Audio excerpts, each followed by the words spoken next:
अस्सलामुअलैकुम नाज़रीन, आप देख सकते हैं इस वीडियो के अंदर जो बत्ती गुल तहरीक जो all India Muslim personal law board की तरफ से ऐलान किया गया था, उसका भरपूर समर्थन कर रहे हैं ये लोग।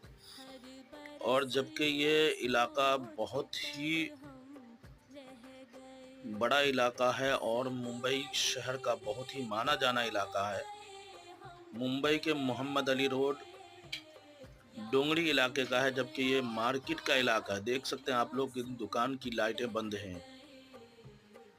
माशाअल्लाह, तमाम हजरात देखिए, दुकान की लाइटें बंद है। माशाअल्लाह, देखिए उस तरफ भी, सामने की बिल्डिंग में भी लाइट सब बंद है।